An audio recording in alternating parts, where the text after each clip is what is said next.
going to introduce our speaker today. We have John Funge at DataTribe. John helps great entrepreneurs accelerate the growth of their businesses. Prior to DataTribe, John led product management at Wealth Engine. Previously, he has co-founded and built 3 successful technology firms, all of which have been acquired by larger companies. Clara Vista acquired by CMGI, Pickle.com acquired by Scripps Networks, and Bright Context acquired by Wealth Engine. John started his career as a software developer around the time of the Mosaic browser was first released in the early 1990s. Over the course of over 20 years, John has had a knack for seeing trends and anticipating technology shifts. His experience spans a wide range of markets, including telecommunications, healthcare, digital media, consumer internet, television, and disaster response.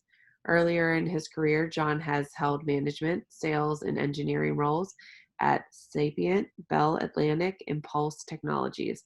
John holds a BS in electrical engineering from Carnegie Mellon University and received an MBA from INSEAD. So John, I'll let you get started. All right, Alice, thank you very much. Welcome, everybody, and thank you for taking the time to come out today. Just as a kind of maybe a continuation briefly of the introduction, let me just share a few little notes about DataTribe and about who I am.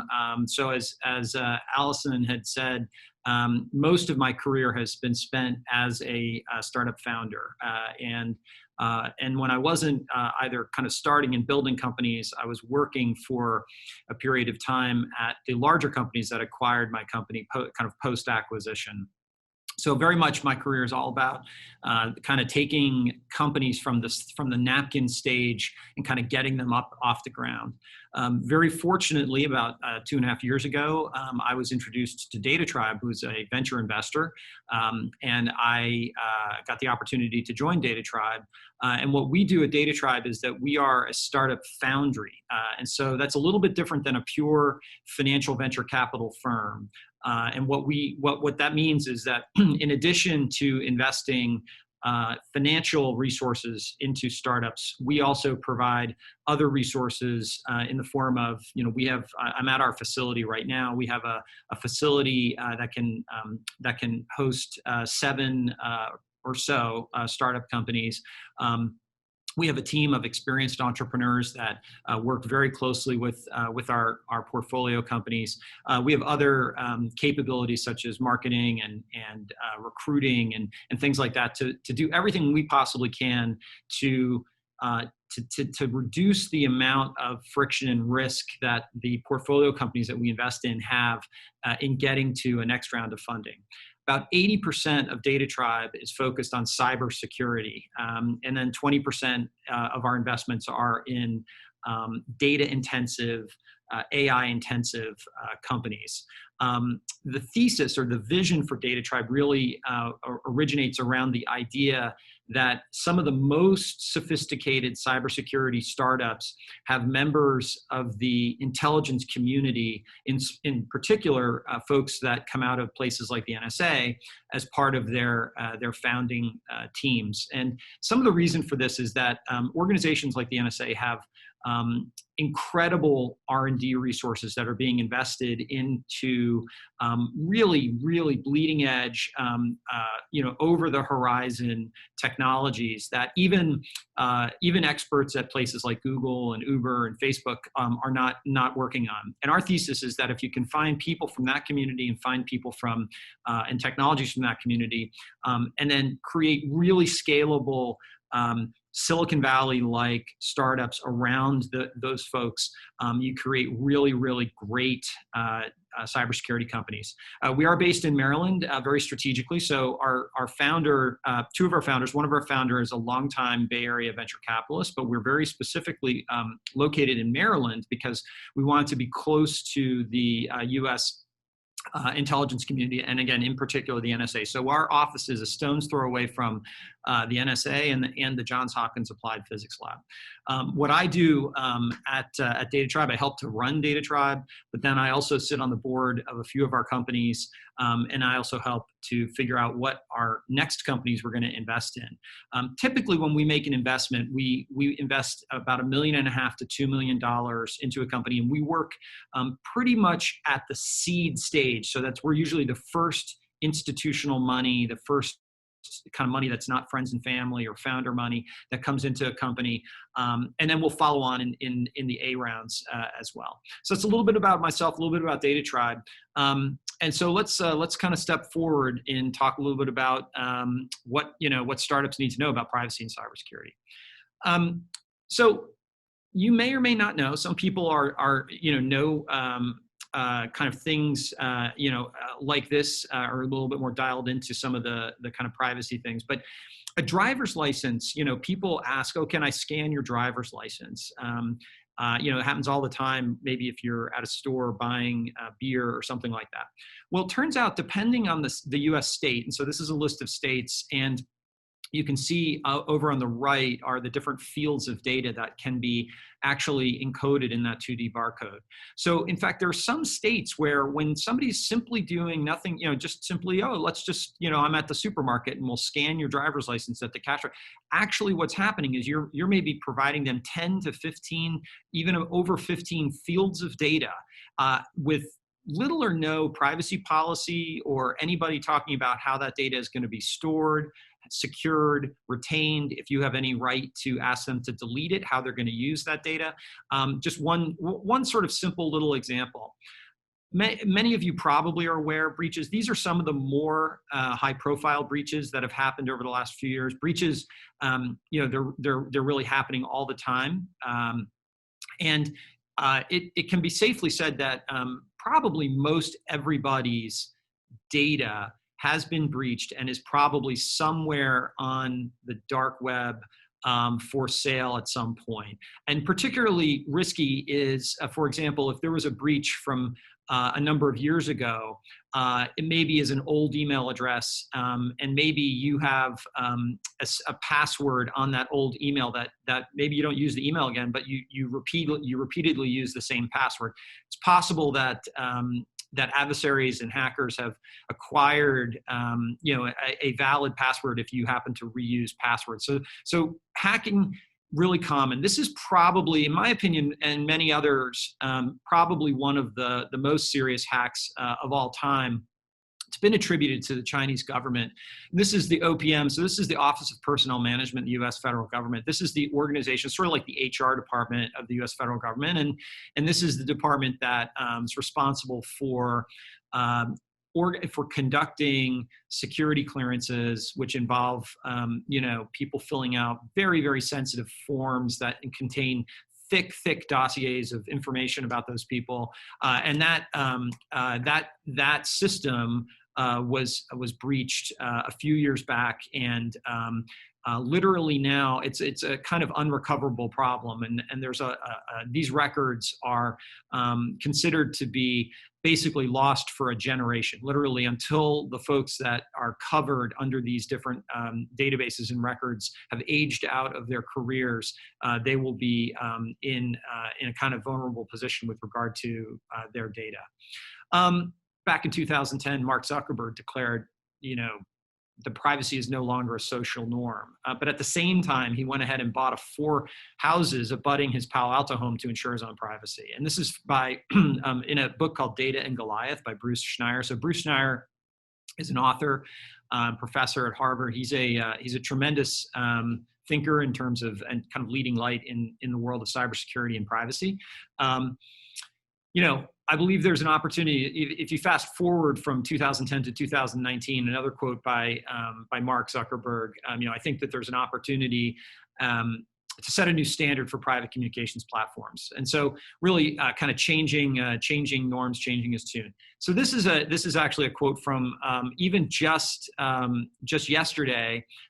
There was the announcement at the big Apple launch event for the new iPhone 12 and other products. So Tim Cook, at the very opening of the event, basically said, when we approach designing products for the home, we focus on 3 key attributes. Now, this is one of the most valuable companies in the world, one of the most powerful technology companies in the world. And they focus on making it easy to use, making the products work better together. And they have the requirement that they must be secure and to protect your privacy. And so it's an impressive signal when one of the top 3 design attributes for products from a company like Apple include security and protecting your privacy. As Warren Buffett says, it takes 20 years to build a reputation and 5 minutes to ruin it. Something to kind of keep in mind as you're working on your startups. So what we're going to talk a little bit about today is give you a little bit of a big picture, as I have already started. We'll start with a few kind of startup axioms or kind of guiding principles. We'll talk briefly about privacy. We'll talk some about security, and then I'll try and leave some time at the end for questions. What I can say, there's a picture of a helicopter on this slide because this is a helicopter tour. It is going to go very much very quickly across a number of topics that are quite detailed and quite deep. Simply put, in an hour, there's no way that we could possibly do justice to all the possible things that you need to really know about. And things like privacy and security are intricate and sizable domains to know about. What my goal here for you guys is that over the course of this hour, it's really an opportunity to kind of build awareness of things that maybe you weren't familiar with that you should maybe know about or go look up for kind of further information on. But it is very much a helicopter tour. So there may be some things that I'm going to kind of glance over pretty quickly that are unto themselves whole, worthy of a whole hour long or more discussion. So let's talk just a little bit about the big picture. So many people kind of sort of put together the concept of security and privacy. Even Apple, Tim Cook did. In some ways, they are they're not quite the same. So if the blue box here represents information, that could be anything as mundane as sort of things like your bills to maybe maybe you have cameras in your home and it could be footage from cameras in and around your home. Data, information. And privacy is really about your agency and your ability as an individual to decide who and who does not get access to that information. And if you do provide access to them, your ability to control how they use it and whether you can revoke access to it. That's really all about privacy. In terms of security, security is really the tools and mechanisms that enable you to enforce that. So if somebody if you're not, if you don't have the tools or ability to enforce the rules around the privacy, then you really don't have security, and people can just essentially raid your privacy without your control over it. So there are subtle, they go hand in hand, but they're subtly different. And so this is another quote by Bruce Schneier. Privacy doesn't just depend on agency. Being able to achieve privacy is an expression of agency. And I think it's a really good quote. I certainly very much believe it. I mean, I think if you are not able to control the disclosure of sensitive information about yourself to others, you actually have lost a certain level of basic agency. And in other words, liberty and perhaps other words that people might use. So how does all this apply to startups? As I'm assuming you guys are probably most interested in, maybe interested broadly in the cybersecurity topic, but in terms of startups, there's maybe some unique twists in the ways that we think about it. So I'm going to just share with you a few axioms. These are not axioms with regard to security per se. They're more just general startup things to know and to think about. I very much believe when I work with founders and in my own businesses, and you can find many other folks that will talk about this in the sort of canon of business strategy. But your focus when you're working on your startup is probably the single biggest thing that matters. And what's challenging is figuring out the scope of focus, how narrow or how wide, and then where to focus. Because if you're very narrowly focused but on the wrong thing, that's no good. If you're too broadly focused, you won't make any progress. And so it's really a matter of figuring out the right scope of focus and pointing it at the right thing. And that really is iterative, involves kind of a discovery of product market fit and a bunch of other things, but it's essential. And I encourage any of you guys working on any startups to really think hard about that. This drawing, you might be wondering, what is that? Well, what that's a picture of, or a hand-drawn sketch of, is a water saw. So there's these saws that can actually cut through steel with a beam of water. I think it's a wonderful metaphor for the level of focus that you really need as a startup. Because as a startup, you may be, depending upon what you're doing, going up against large incumbents. You might be going up against competitors that have much greater resources than you. And it's going to be through a very narrow focus that enables you to muster and to concentrate the limited resources that you have as a startup to really push forward and to cut into the market and to win business. Another thing that's a really important axiom and guiding principle when you're thinking about startups is stage appropriateness. And so stage appropriateness really refers to, you don't want to overbuild or underbuild.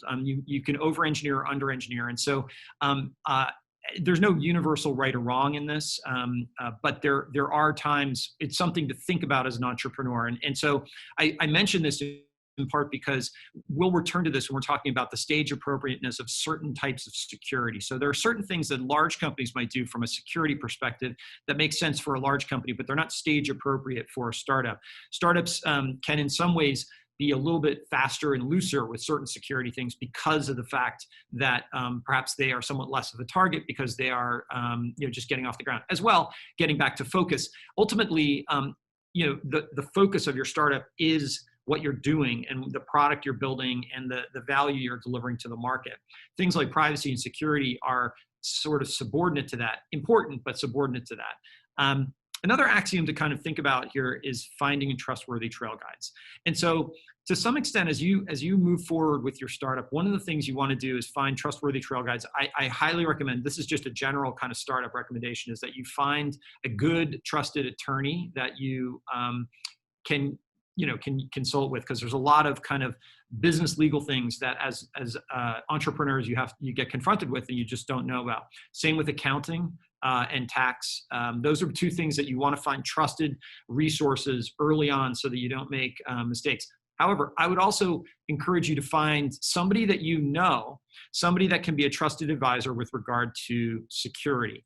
And this is something that, again, it's a good principle. And there might be other aspects of your startup where you're looking for advice from people that have maybe been through the journey a little bit further than yourself, and looking for some of that guidance. So those are some kind of three kind of principles. We'll kind of refer back to these as we go. So let's talk a little bit about privacy and some context. And I'm going to go through a few things here pretty quickly at a relatively high level. Big picture, and I don't, there may be different levels of interest or levels of how attuned you are to privacy as it's evolved over the last 3 to 5 years. What I can say is that over the last 3 to 5 years, privacy has definitely gone from being much more of a sort of niche concern and interest to much more mainstream. I think it's fair analogy to analogize the emergence of privacy as a kind of mainstream concern in technology as to seatbelts with cars, and the way that people used to drive without seatbelts, and then over the course of a decade or two, they became standard equipment, and in fact became enforced by law that people have to use them. Similarly with eating well, maybe eating foods that are locally produced or organic. Same thing with the evolution of smoking. Back in the 50s and 60s, people used to smoke on airplanes, and over the course of time, it became very mainstream that people understand that in fact smoking is very bad for you, and there's a lot of danger to yourself and to others. Similar with privacy. So if you think about the context of where we are, there's basically the ever-increasing digitalization of life. And that really goes from things as central as maybe the laptop computer you use every day to do all your work, to things as peripheral as a IoT device, some kind of connected smart appliance in your home, maybe a smart dishwasher or an Alexa smart speaker, things like that. But increasingly, more and more of life in general is becoming digital.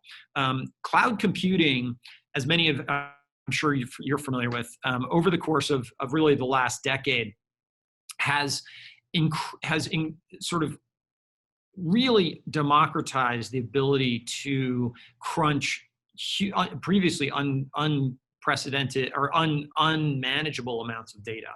And it is in that capability that it unlocks a whole variety of different business models. It also unlocks the opportunity for companies to really sort of to extract and mine data in ways that were never really imagined before, and creating really economic incentives to collect up huge repositories of data. So GDPR and CCPA are two legal frameworks. The GDPR is a European privacy regulation, general data protection regulation, and CCPA is the California Consumer Protection Act. And these are two legal frameworks that we'll talk just a little bit more about in a second. But the GDPR came into place in I believe it was 2018 that it was sort of kind of activated. It was passed previously, and then companies were given a period of time to adapt to it. So GDPR applies to European citizens. CCPA applies to California residents. Because these regulations, many big kind of technology platforms don't necessarily want to have different technology and policies to handle Europeans versus Californians versus this versus that. What the effect is that they are creating sets of standards that in many cases companies are saying to themselves, okay, we're going to adhere to the highest standards and that will cover everything. And so they're important things to know about. AI, we're probably in the maybe the second inning, if that, of the adoption of AI, and it goes hand in hand with the second bullet about big data. The capabilities to infer things about people from pools of data are really sort of moving into realms that are really philosophical in some ways in nature, and get into really sort of deep questions of kind of how as a kind of society, how as a human species, we want this very, very powerful technology to be used, and how we don't want it to be used. And then lastly, it is, we had that little picture of the house with the lock on it. One thing I learned at DataTribe, so by virtue of what we do, as you might imagine, we interact with a fair number of people from the intelligence community, NSA. And one of my, all kinds of really interesting conversations with people from that community. One thing I can say pretty assuredly is that from talking with people in very sophisticated nation-state cyber environments, no system really is 100% secure. And so that's something to think about when either you as a startup are building a platform and maybe asking for data from your customers, or vice versa, if you are a customer giving data to people. When you think about the security, you want to think twice about it. So in terms of regulations, and I'll kind of let sort of drill in just one level a little bit. The regulations and trends around privacy, and I say here, it's a sort of a mess, and it really is. Hopefully, I do hope then, and there are many smart people that believe that eventually there will be a national privacy policy or privacy regulatory regime in the United States. We don't currently have that. What we do have is we have a handful of federal laws for certain things, and then we have state level data breach laws. And so I'm not going to go through all these different ones, but and there will be there's the presentation is being recorded. There'll be a copy of this as well made available. But these are rules and legal frameworks just to be aware of, that there are a whole family of different regulations and laws that are out there that, generally speaking, apply to sensitive information about, about individuals. And I'll go into a little bit more detail what that means. But for example, the Fair Credit Reporting Act has been around for a long time. It gets into how you can use credit reports and credit reporting data and the types of things that you need to do as an organization that does provide credit reporting, like Equifax, where there may be negative repercussions for people, and so they are held to a very high standard of allowing people to make corrections and other things. CAN spam refers to the sort of regulations and legislation that sort of legislates how you can do email marketing. The COPA Act is about what you need to do and not do with regard to children's online privacy. HIPAA is about healthcare information, so on and so forth. So there's a whole variety, and many of these I'm sure you've heard of, and many, some of them are new. As I mentioned before, GDPR-like regulation is likely coming to the US, probably over, I would roughly say, over a 5-year period. It's not going to be tomorrow. There's way many other kind of things that are kind of taking the attention of Congress. And the California Consumer Protection Act. Now, that was passed a couple of years ago, but actually it was only in January of this year that it was sort of started to put in place. And the CCPA, again, will have this effect where many companies will essentially treat everybody the same as a California resident, even though technically the CCPA only really applies to California residents. So one of the things as a startup, so how does this all apply to you guys and startups?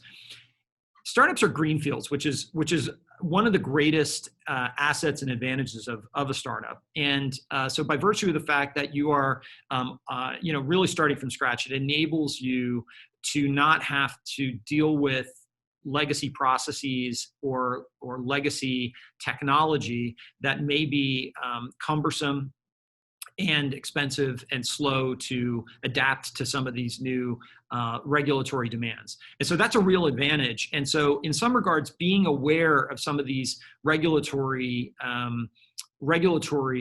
trends is key, because you want to make sure that as you're thinking about your business and thinking about moving forward, that you really maximize the value of that greenfield advantage that you have. So what are some of the basic things that you can do as you're thinking about how to kind of set things up to maximize the advantage? So there's a few basic kind of guiding principles. And again, part of being stage appropriate from a startup perspective is saying, okay, there's all of this complexity out there, and there's all of these different regulatory frameworks, and there are things to be aware of. And when I mean be aware of, it's like you probably want to just have some working knowledge, maybe go to each of these different types of things and read some of the Wikipedia pages. You might, if you are getting into a healthcare business, you might want to have a 1-hour consult with an attorney that knows about healthcare data privacy, or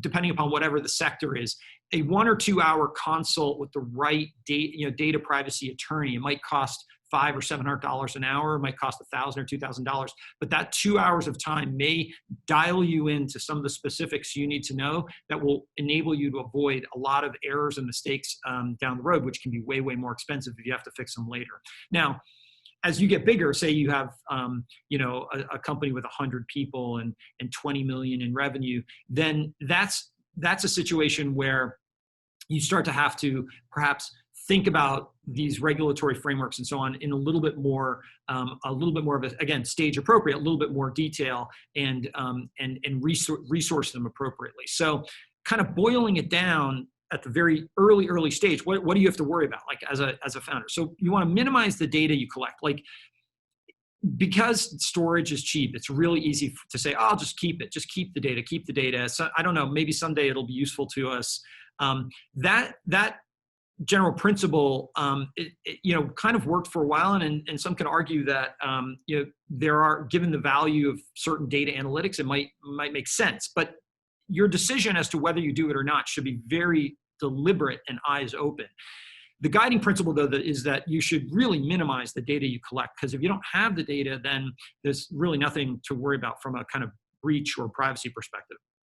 You want to be very conscious about sensitive data versus less sensitive data. And so you want to really kind of think about, okay, this data, log data or whatever, that's not very sensitive. There's not a lot of PII data. That's less important. But this very sensitive data, we're going to treat over here with great care. You want to, like I said at the top here, you want to carefully evaluate these trade-offs. You may decide that there is a privacy trade-off you're going to make, and it's quite deliberate because it's part of your business. That's fine. That might be part of your business. The thing of it is that you want to make sure that you're doing it very consciously, and then you do want to spend enough time to make sure that the lock on the house actually locks the house, that you are diligently protecting the data that you decide to collect.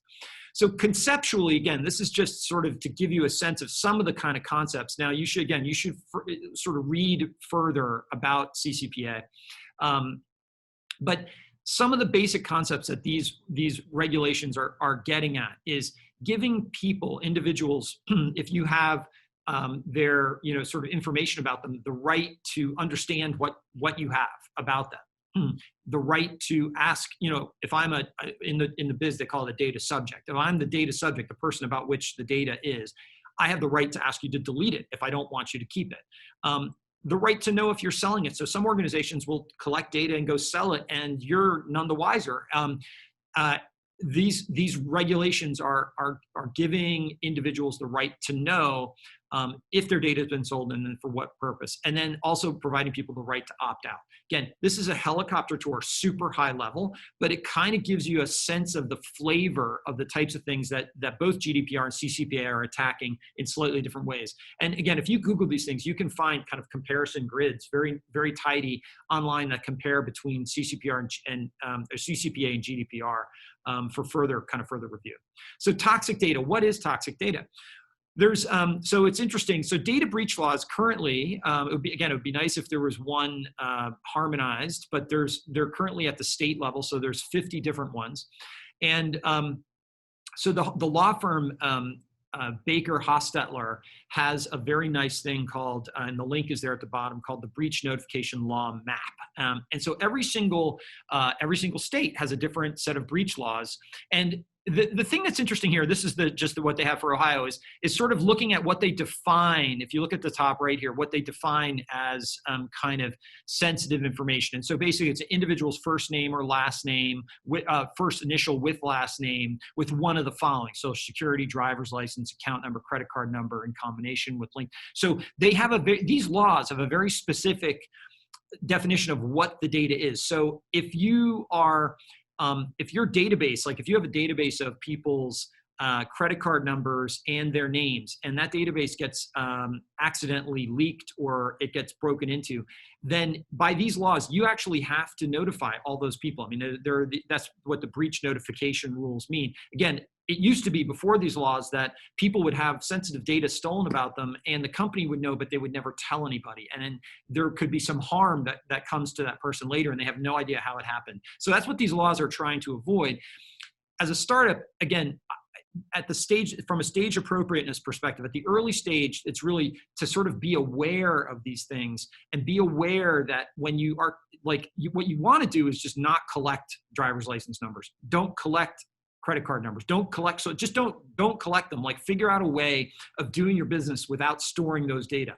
If you do happen to store those data for some unavoidable reason, then you have to realize that that is toxic data, that if it gets hacked, there can be significant legal consequences and expenses related to those breaches. So again, this is a great, that Baker Hostetler reference is a really good resource to check out. Okay. So I'm gonna shift gears over to talk a bit about security. Okay, so we talked a little bit. Again, this is really broad, fast tour of kind of privacy, some of the basic principles of it, some of the things that are going on in terms of regulatory trends, some resources to be aware of, and just kind of conceptually just knowing, okay, if I'm building this system, platform, product, and if I'm doing stuff with personally identifiable information, PII, that sort of could be socials, it could be driver's license numbers, names and addresses, things. That is very sensitive data, and I need to be very aware. Now, what do I do? Like, how do I do that? That gets into talking a little bit about the security of your data. So this is a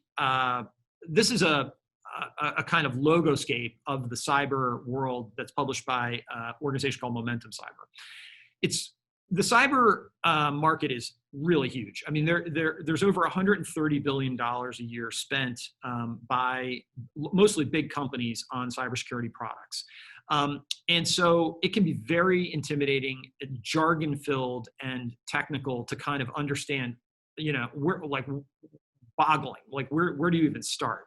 So let's spend just a few minutes kind of breaking it down and maybe kind of, again, give you guys some stage appropriate sort of starting points to sort of look at and think about security. One way of breaking it down, this is the way I kind of like to think about things sometimes, is that in cybersecurity, not unlike a sports game, basketball, football, things like that, there's offense and there's defense. And then there's really three rough levels of sophistication. There's nation state actors, so United States and UK and China and Russia and Israel. These are all sort of very, very sophisticated nation state actors. There's basically a low simmering kind of continuous conflict going on between nation states that are largely working to do things like espionage and compromising other systems for different kind of strategic reasons at a national level. These folks, particularly on the offensive side, are extremely, extremely sophisticated, and they oftentimes have billions of dollars of R&D budget behind them. And it's this upper left check mark. That's the exact community that DataTribe, like from an investment thesis, largely we believe that's where there's really, really interesting things to create startups around, because in some ways what's being invented at the nation state offensive level today will most likely be what banks and other corporations need to defend themselves against in 3 to 5 years. And so the next level of sophistication down, if you go down one level, is really companies and criminals. And so it's companies really only play defense. And so if you think about even Google, like some of the most sophisticated, like a Google or like an Amazon, they don't have offensive teams. Like they are not, I mean, they maybe have offensive teams that do things like play offense against themselves to test their security, but they don't have, they are not sort of chartered with a mission to go offensive against adversaries. Really, that's only happening at the nation state level. So they play defense all the time. And so that because they play defense all the time, they just don't have a lot of people with deep knowledge of offense in their organizations, unless they're hiring them from places like the intelligence community. Likewise, criminals usually are doing offensive hacking, and then sometimes quote unquote kids in the basement. So tools that used to be only a very sort of narrow group of very sophisticated folks knew how to use will oftentimes get packaged up and basically sold in places like the dark web, and people will buy these democratized, almost productized hacking tools, and they can kind of wreak havoc, but have very, very limited amounts of sophistication. And so those are kids in the basement, sometimes in the cyber business called skids. So just a kind of way of thinking about things, so a little bit of a framework. So what is the biggest cyber trend in 2020? So the biggest cyber trend, in my opinion, I mean, I think it's debatable, but in my opinion, is basically the massive pivot to remote work. So if you think about architecturally from a network perspective, the fact that you literally around the entire world have hundreds of millions of people that have been shifting to doing their work at home, it's challenged IT organizations in unprecedented ways, and it's really advanced a number of kind of digital businesses like Zoom years and years in the matter of months, but also has really created a massive demand on cybersecurity and the way things are working. Now, the interesting overlap with this particular presentation is that the cybersecurity that one might think about in their home environment is in some ways akin to the type of cybersecurity and hygiene you might think about as a kind of early stage startup that doesn't have a ton of capital to invest in sophisticated security experts and security products. So the general guidelines, again, stage appropriate. the first thing is you want to focus on your main business. The security and privacy are sort of secondary, but in terms of stage appropriate things that you can do early stages, you want to focus on doing the basics well, and then you want to really concentrate your energy where the risk is. And these are kind of things to think about, because it truly can be overwhelming. There's so many different ways at products and things, so you really have to kind of break it down, break the problem down. It's very important to try and not get too overwhelmed with things. So the Belfer Center at Harvard, created a playbook for political campaigns after all of the kind of hacking shenanigans that happened in the 2016 election.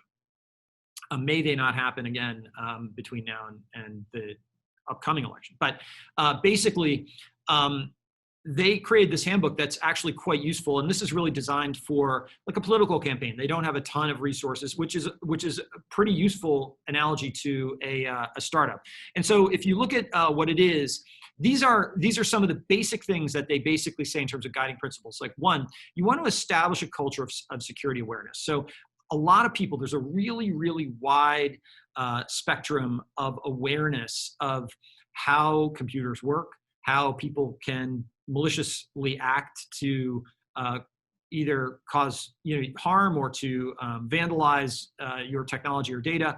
And so it's really important that sort of drumbeat of awareness is kind of introduced into your culture. That is something that is stage appropriate, even at the earliest stages of a startup. So use the cloud. So some people might say to themselves, well, wow, putting data in the cloud, that's kind of scary. I'd rather have it on my own infrastructure. And it's a fair question. I mean, that's certainly open for debate. The general amongst security professionals, the general consensus is that companies like Google, companies like Amazon, companies like Microsoft are better at defending their, so if you use G Suite, for example, your documents and your email are likely going to be more secure there because Google is better at it than you're going to be, than if you set up your own servers and try to do it yourself. And so there's a general sort of simple, kind of recommendation at a very early stage to use cloud technologies and SaaS tools, software as a service tools, where you can. You might not be always able to, but where you can. Number three is very, very important. So two-factor authentication is, and you guys probably use it, some sites and things call it two-step authentication. Basically, it's where you enter a password and then it'll text you a code, or maybe you have a thing on your phone that has a rotating code, and then you enter the code. Those are extremely effective and extremely important. And it's something that you should have two-factor authentication on all of your important accounts, and then even on secondary accounts. And so, the way to do that is you really have to kind of make a list of different accounts you have, and you have to prioritize them. So, like your primary email account, very, very important. Because again, remember, your primary email account is the one where if you do any kind of account resets, usually the reset emails and things are near your primary email account. So if you have an account takeover affect your primary email account, it's very challenging. Primary email accounts very important. Financial accounts very important. Healthcare accounts very important. Things like that are going to be a really top priority. And likewise, same for your startup. And so two-factor authentication, you want to be doing that yourself, but you also want to make sure that all of your team members are doing it as well. You want to use encrypted messaging for sensitive communication. So it's very important. Many people, even today, many people will send things over email that are sensitive. And email is unencrypted, and it's basically about the equivalent of sending something with a postcard. And so if you think about sending some kind of maybe a financial document that has a social security number in it, or maybe it could be collecting up documents, you're hiring somebody, and they have they're filling out tax documents, maybe an I-9 form, things like that. When you're bringing a new person on your team of your startup, you don't want to do that over email. You want to have them upload that to some type of Dropbox-like service. It's going to be way more secure. And then if you do message, you want to use encrypted messaging. So things like Wicker or Signal are better. And again, it's not that you would never use something like email. It's just you have to be very conscious that when you're using messaging tools that are not super secure, you just can't be using them for very sensitive communications.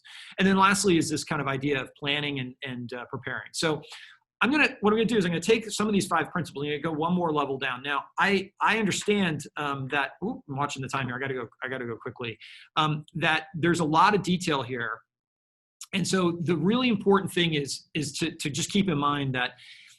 And this is, if there's one thing besides focus and stage appropriateness to take away from today's presentation, is that improving your security, whether it's your own home security in a work remote mode, whether it's your startup security or otherwise, it's really a process. It's not a single on-off switch. It's not like hey, I'm going to spend 2 hours this Saturday and do all my security.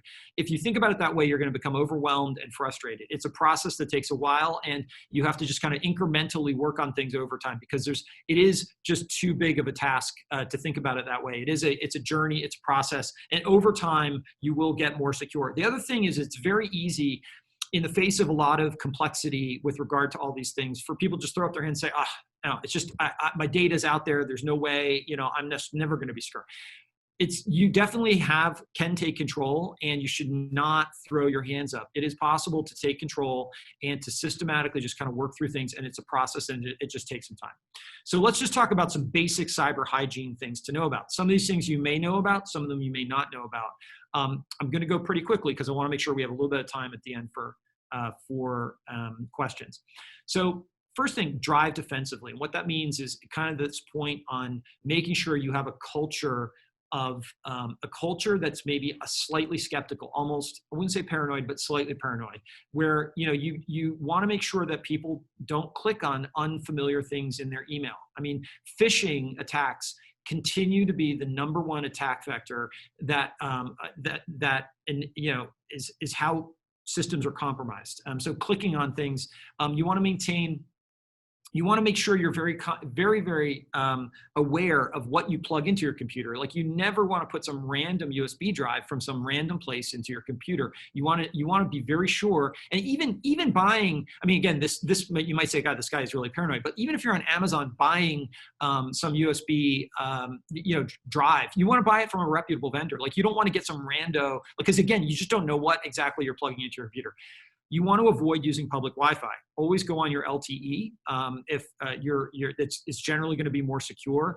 And if you do happen to use a public Wi-Fi, you don't want to do things that are sensitive on those. So never do kind of things like banking. You want to avoid things like login transactions and things like that when you're on a public Wi-Fi. You want to be attentive to your physical security. So if you are at a Starbucks or you're someplace, you want to be even staying at a hotel, or you want to be attentive if you leave your computer, who has access to it, and even physical access to your technology is something to think about.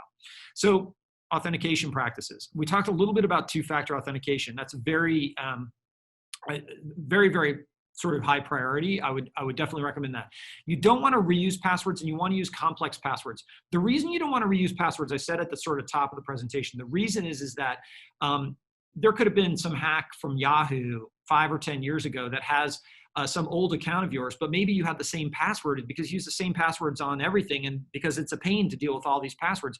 Well, the problem is that there are people that probably have access in clear text to some of your old accounts. And if you reuse, they likely have your passwords, and they do things that are called brute force attacks. And what they do is they buy up a bunch of data, or they get a bunch of data from breaches, and they will just randomly try every bank with all the different passwords, and they will just keep doing it in automated ways. And they might try 1 million times, and they'll get into 5 accounts, and that's a win. And so brute force attacks using, with folks with credentials that are being reused are a common way for accounts to be taken over. And because passwords are such a pain in the butt, it's recommended to use a password manager. So 1Password or LastPass are a couple of leading ones. There's a whole kind of like long list of different vendors that supply them, but those are 2 trusted vendors that provide secure password safes. Always change your default password. Sometimes people will hook something up to their network and forget to change the default password. That's a very low-hanging fruit thing that you don't want to buy some camera or some smart appliance, hook it onto your network, and then somehow forget to change the basic passwords of how to get into it. And then very importantly, you want to limit access. So even in a startup at early stages, it might be tempting to give people access to everything because it's kind of a pain in the neck to manage who can access what. You want to sort of resist that temptation. It's you want to really try to limit access privileges to just people who need to have access, and that way you kind of limit the exposure and risk. So another thing to think about is your devices and network. So one of the things is just to have, and again, this is something where you can be really primitive. I mean, there are fancy tools for doing this. That's not what I'm proposing in this. Is really to just have a sense of what are all the devices that you need to kind of worry about, and maybe even just kind of systematically think about it, sort of like all the different kind of things that are on your network. Because knowing your network is really step one to being able to understand. Okay, I've got these different devices, whether it's a kind of a smartwatch, whether it's my phone, whatever. Do use antivirus, even on machines like, some people say Macs don't get, that is not true. You want to use antivirus, and you definitely want to make sure you patch regularly. I would say by and large, unless there's some compelling reason not to, you want to have your different systems set to automatically update. Sometimes auto updates can be a pain because it'll do it in the middle of something and you don't want it to do it. So there's definitely times when you don't want that to happen, but auto updating, because what happens is computers, a different version of some software will come out and hackers will figure out some kind of backdoor, some vulnerability. And then the company will figure out that there's a vulnerability and they'll fix it. And so continuously in all of these different products that you have and you're using, there's vulnerabilities that are continuously getting patched. And that's why you want to stay up to date with your patch levels. And I say this fully recognizing that staying fully up to date with everything can be can be time consuming. That's why to some extent you want to try and leverage those auto update features. VPNs are recommended for keeping the communications that you have private and encrypted over your computer. And these last two are a little bit more advanced, but basically, you might think about if you have a very sensitive system, you might want to actually have it on a separate network segment than other systems. And even taking, some people will quote unquote air gap systems. So if you have very, very sensitive data, you might put it on a system that you only selectively put online at all. It might just never be online and maybe it's on a private network that's not connected to the internet. I mean, again, that's a way of kind of thinking about where is segmenting my really important data and kind of managing it with an appropriate level of security. And this is not for early stage, this is later stage, but you could then, as you start to grow your startup, you can start to think about outside firms that can do things like penetration testing and auditing of your security practices to have a more professionalized security. Data protection. So you want to minimize data. As I'd said before, you really want to reduce the attack surface. So it might be tempting to have all the data that you've ever created on your laptop. That makes it easy. I mean, you can search and find things real fast. Problem with that is that if you lose your laptop or if your system gets compromised, all your data is there. And the same sort of logic applies for servers and such. So you really want to think about data and minimize data to reduce the attack surface. Encryption is is just in general, I would use encrypted sessions. I would try to encrypt as much data as possible. It's a good practice. In fact, things like the privacy regulation GDPR even has certain parts of it where if sensitive data is encrypted and the encrypted data gets stolen, as long as it's sufficiently encrypted, it can actually act as a safe harbor from some of the consequences that are in that rule. So encryption is very important. And very simply, make backups. So backups are probably the primary and main protection against ransomware. So if somebody comes and launches a ransomware attack on your system, or if you don't have a backup, you are really in a tough spot. And so making sure, and again, whether it's through use of some kind of cloud system or other, you want to make sure that you're consistently making backups because it really is one of the main mitigations against ransomware. And then plans and policy. You want to make sure you think about, okay, if something bad happens, what do I do? And what are the specific accounts that I maybe need to change or so on and so forth. And then with team members, one of the things you also want to think about is you want to be thoughtful about how, making sure people as they leave your organization don't take sensitive things with them. So you want to have an effective offboarding policy. So these are just a few kind of basic cyber hygiene things. Again, going over this at a pretty fast pace. Important thing. The last two slides outline a lot of bullets, and there's a lot of things to think about. Again, I go back to it's a process, and you really got to just take it one step at a time. So you might just say, okay, I'm going to just get two-factor authentication on my important accounts. That's a wonderful step forward. And then just kind of work through step by step. But having a good kind of roadmap of all the things you want to do over time is key. So other things to keep in mind, and I'm going to step through these quickly. You want to use third parties that are trustworthy. And so third-party risk is you're going to put sensitive information. You might use something like a Dropbox or Atlassian for maybe you're using Jira for your software development, and it might have sensitive information about the requirements of your system in there. So think about the security of the software as a service providers that you're leveraging. That's going to be that's an important thing. I think if I'm not mistaken, I think it was Target was breached a year or two back, and it was really through one of their HVAC providers had a connection onto their network, and the adversaries got in through the HVAC provider into the Target system. That's how it happened. And so third-party risk and who you give access to your systems and network, something to be very conscious of.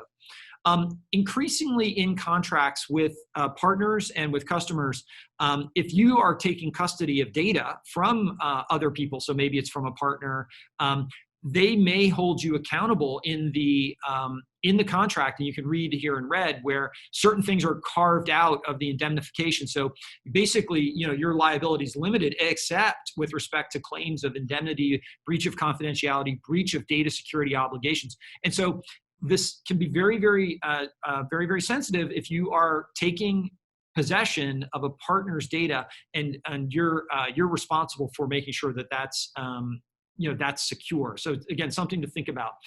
This is one that is you may or may not be aware of, but it's one to be really thoughtful about. Is people use open source tools right and left to build software. I'm going to grab this library, that library. Let's go fast. The thing of it is that there are adversaries that are specifically putting vulnerabilities into open source projects and checking them in, so that you are literally, by choosing some library, incorporating into your system potentially a vulnerability. And so it's something to be aware of. So be very vigilant about the open source tools that you use.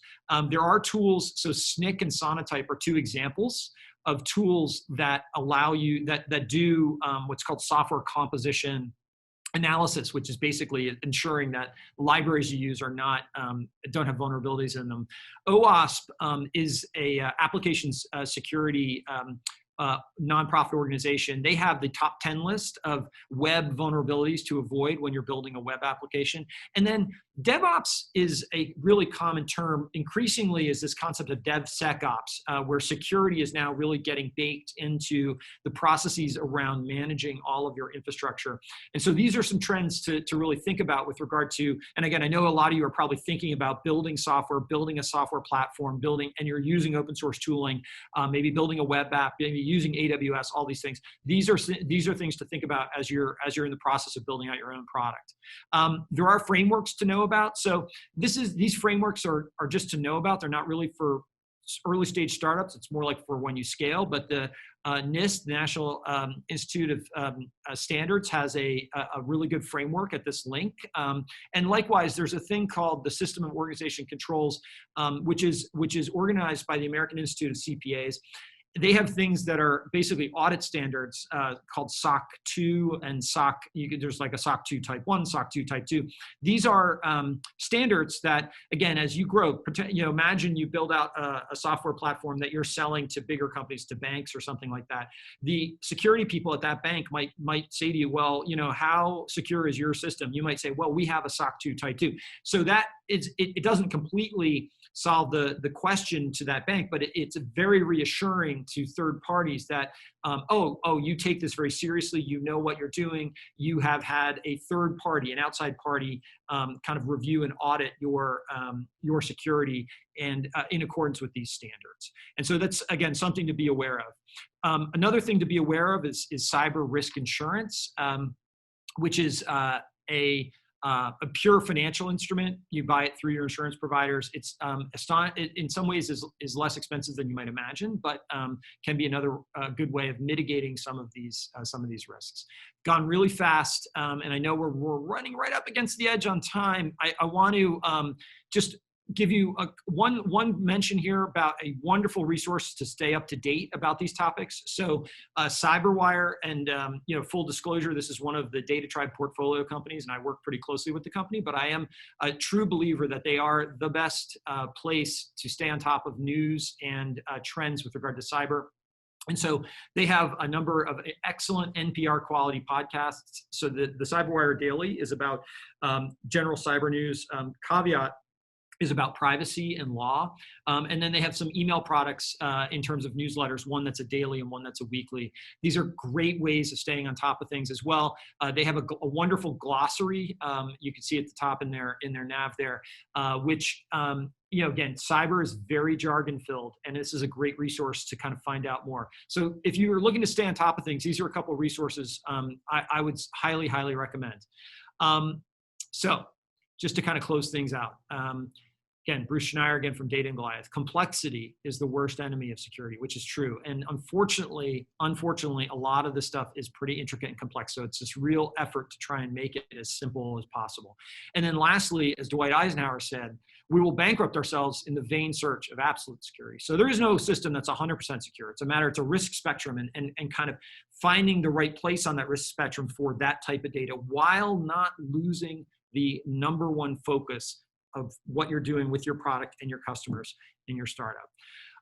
Thank you guys for taking the time. And I am, this is my email address. If you have questions and not able to answer them or ask them right now, happy to follow up, but I do have a few minutes. I'm happy to stay on and continue to answer a few questions for a few minutes if folks want to ask some questions.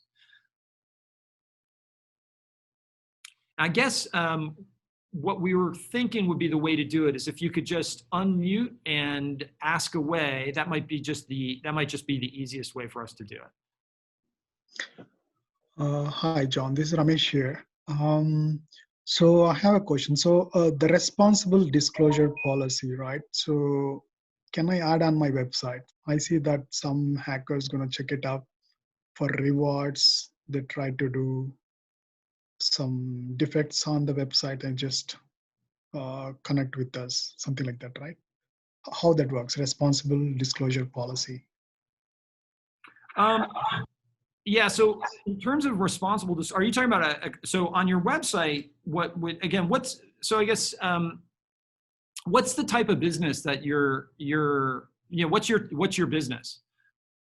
Let's say a social networking site, right? So I have a website, I just mentioned it. I see like a couple of ethical hackers, they find it some bugs in the site, XSS scripting issues. They came to me, okay, this is the issues I see in the website. Do you give some certificates, some rewards for us? Something like that they're talking. I see. Yeah. Yeah, so typically, yeah, again, on a social network kind of site like that, typically you would, what I would imagine you would have as standard kind of policies on your website would be, terms and conditions and a privacy policy.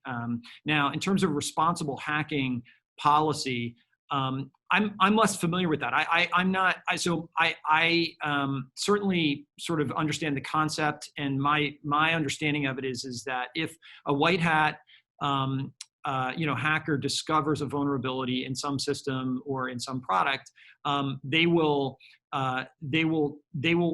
go responsibly, kind of in the context of responsible hacking. They will go to the maker of that product and give them some kind of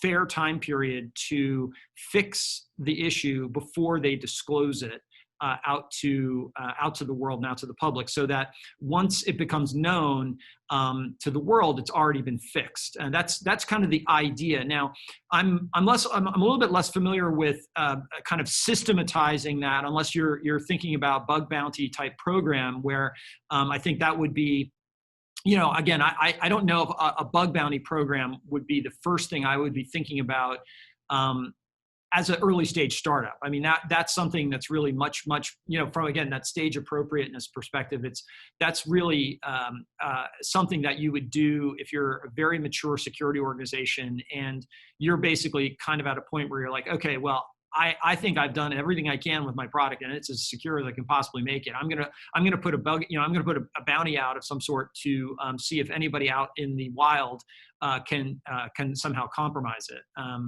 So I hopefully that answers your question, Ramesh. I'm not.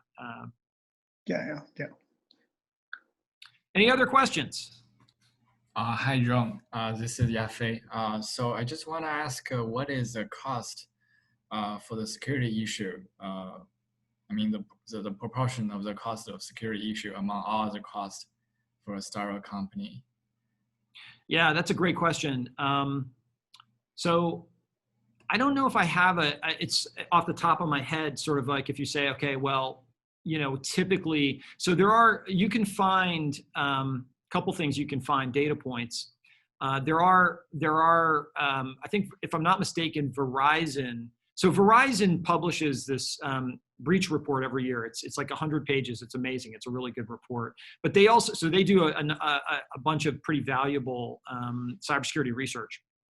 And Verizon had sort of estimated the cost per record of certain types of data that had been breached. And I don't recall the exact number off the top of my head, but I recall it being kind of like surprisingly high. Like it could be like like $1 a record. Now, in terms of the amount that you should invest or would invest as a percent of revenue, for example, it's really hard to say because usually super early stage, like if you're just getting something off the ground, you don't necessarily have even, you may not even have revenue. So you say, well, like as a percent of what, or what's the guidepost? And I think the sort of simple answer, depending upon what your stage is, if you're pre-revenue, it's sort of like doing the things that I kind of outlined in here with as little capital as possible. And again, I don't have a hard, fast number to say, but if I was working with, some of the companies that are, for instance, in the DataTribe portfolio, which are early stage companies, I would, and they said, well, yeah, we're investing, I think if they said that we're investing, $50,000 of our budget into security, it would very much depend on the business. It would depend on what they're doing. Is it really part of a product spend? So is that an investment in fortifying your product, or is that an investment in fortifying your IT, which are kind of different, right? And again, I'm assuming most of you guys are probably, not everybody, but maybe thinking about software products. So when you're thinking about a kind of security investment, it might actually be kind of product R&D, because you're sort of fortifying the security of your product. But I don't, big picture, there's some different data points.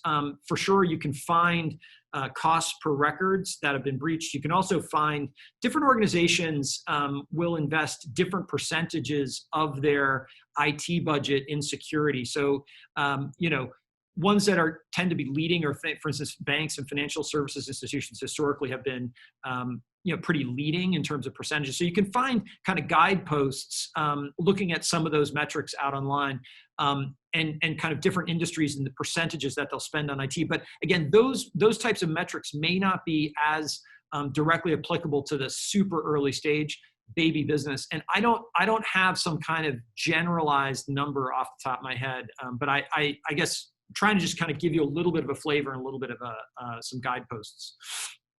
Okay, thank you so much, John. So I also want to ask, it's not about security, but how to get the companies get acquired, in general? Is there any trick or ways? I mean, I'm wondering if the company grow at some point, somebody will reach out to you, or you have to, talk to someone. Hey, I want to, sell my company. Yeah, no, it's some people say there's an expression, companies get bought, they don't get sold, and I think it like a lot of things, it depends on the situation. The best case scenario is that you have a really great company that's growing really fast, and the prospects of your company are wonderful, and you have a lot of like the company is very strong and in a very independent position. And some other company sees you and realizes that having your company be part of their company would be strategic, and they decide to reach out to you. So that does happen. Big companies, usually the department's called corporate development, and the corporate development department in big companies usually is charged with the task and mission of finding strategic things that are really strategic for the company from a kind of just pure strategy perspective, and then finding investments either through buying companies or through making minority investments into, oftentimes through kind of venture capital like investments into companies that are strategic. And so those corporate development executives will sometimes be continuously monitoring a market, and they'll see, okay, these companies are really strategic for us. We want to try to acquire them, and they may engage you in a conversation. That's probably the best situation because they're coming to you. Your company is doing well, and you have a lot of leverage. There are situations, though, if you go to the other extreme, where maybe a startup is not doing so well, and maybe a startup is having trouble raising a next round of funding, or the people, the investors have been invested in the company for a long time, and they, for whatever reason, need to have their investment get essentially liquid or cashed out. And so there could be different factors that might contribute to a company kind of wanting to get acquired, in which case they may initiate a process where they then sort of seek to look for companies where their technology or their business would be strategic for the buyer, and engaging in conversations. Both happen, and I think the best case is when you have a great company and it strikes the interest of a bigger company, and they come to you. Thank you so much. Right on. All right. How about one more question, if anybody has one?